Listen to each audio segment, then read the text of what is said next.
Welcome back to those who have watched our videos before, and hello to all the new people out there joining us for our video series, UnifiMD, IQ, Insights, and Quick Wins. Sharpen your workflow with fast, focused sessions. My name's John, and I'll be your host for this session. Most of you may recognize my voice as I primarily work on incoming support calls, and I kind of do a bunch of other random things. I'm sort of the Swiss Army knife technician here at CHS. I do a little bit of everything besides training. Presenting today, we have Juan. He will be helping us with the mini-series, Building Blocks of Better Notes. Today, we're going to dive into part 2, using history placeholders. If you did not catch part 1, Understanding Note Guide Markers, be sure to go back to our page and check it out. Today, Juan will be taking us through notes in a little more detail and teaching us how history placeholders can save everyone time when documenting. Placeholders auto-populate the notes with historical data and can be used to document discrete data without ever leaving the note. Take it away, Juan. Hey, thanks, John. Appreciate it. As John had mentioned, we are going to cover history placeholders. The first one that we are going to be looking into is the history placeholder auto. This placeholder autos are commands that are embedded into the note guide that immediately pulls data in with no additional clicks required. Think about a typical workflow in an office. The nursing staff will room the patient, ask some questions such as current medications, and if they have any allergies, and take some vital signs.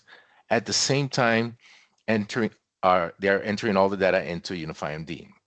When the provider is ready to see the patient, instead of having to go to each of these tabs to review, the provider can start their note, insert the note guide for the visit, and see all the data already there, documented in and easy to read in a grid format, just like we see right here.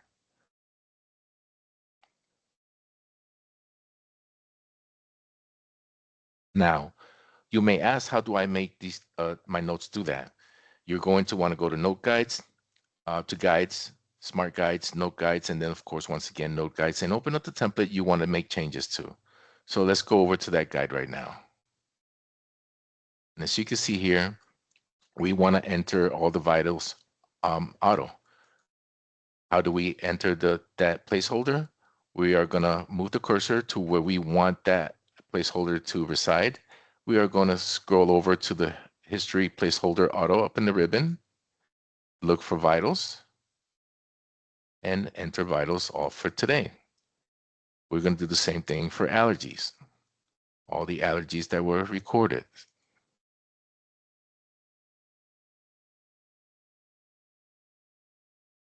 And then of course, medications, we want to record all the medications that have been, we want to pull the medications that have been recorded for this particular patient.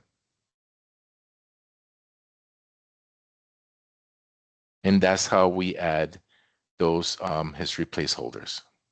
Pretty easy, not bad, huh? So now let's talk about the next type of history placeholder. This one does not have a fancy name, just history placeholder, but don't let it fool you. These are just as powerful, maybe even more powerful if we use them to push that out of the note to the chart tabs. History placeholders are going to be blue hyperlinks you will see in the note, like you will notice below. Each discrete data field has 3 options. Let's use the tab for immunizations as our example. The placeholders ending in all will put in every single entry of that tab into the note. So I'm going to go ahead and click that. And as you can see, we are looking at all the immunizations for this particular patient. And this will match what is currently in the current tab of all the medications. The placeholders ending in today will pull in only the immunizations that were recorded for today. Let's try this one out. As you can see, it's got today's date, and of course, the immunizations that were entered for this patient. Okay, these are pretty cool. So you may ask yourself, why would I use those if we have the auto option? The answer is simply because we are human. Sometimes the data is not fully entered before the note is started, or they were forgotten, or something else came up that needs our attention. So they are here, just as a little nice reminder. Now, this is where we get super powerful the placeholder called labeled as just the chart tab name will allow the person documenting the note to record the new immunizations records while in the note. Can you guess what we're going to do next? Yep, we're going to click on that. So we're going to click on current, and we have the option of selecting the ones that we want to enter in today's chart. And there it is. So now we're going to head back over to our guide so I can show you how to include these hyperlinks that are going to be used. So we're going to browse back to the guide itself.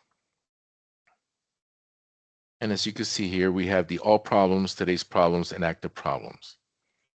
So all the problems will be pulled into the from the active problems list. Rather than going to the placeholder auto, we're going to go to, like I mentioned earlier, placeholder. I'm going to go to problems, active problems, and we're going to select active problem all. The next one will be today's problems. We'll do the same thing.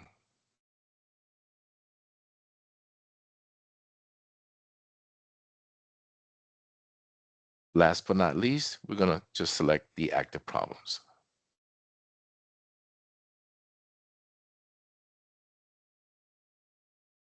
Awesome. Now we've added these to the notes. Let's go back to the live note so we can learn one more thing. So the last thing to learn today, promise I won't hold you guys up any longer. Earlier, we talked about that sometimes we need reminders, but there are also times we don't know we needed a reminder. So we have a solution for that too. While documenting a note, if you need to access any of the placeholders and information, you can do it on the fly by using the history button on the toolbar. This will allow you to access all the same items as the history placeholder for this note. So together, we're going to pull in today's vitals without having the placeholder embedded into the note. We're going to do this, as I mentioned, on the fly. So we are going to go to history, vitals, and we want to select the vitals for today. And there they are. Congratulations. You made it to the end of part 2 of the building blocks for better notes. Be on the lookout for part 3. What do you think, John?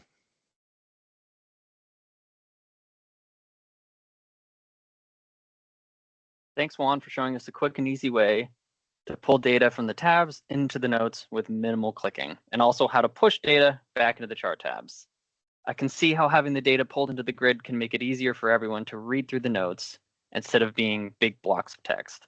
If you'd like one-on-one sessions about today's topic or any other topic, please give us a call, 800-250-8687, option 2 for support, and submit a support ticket. You can also send your request by email to support@mailchs.com. And if you don't have access yet, give us a call so we can set you up with a user account for CHS One Stop.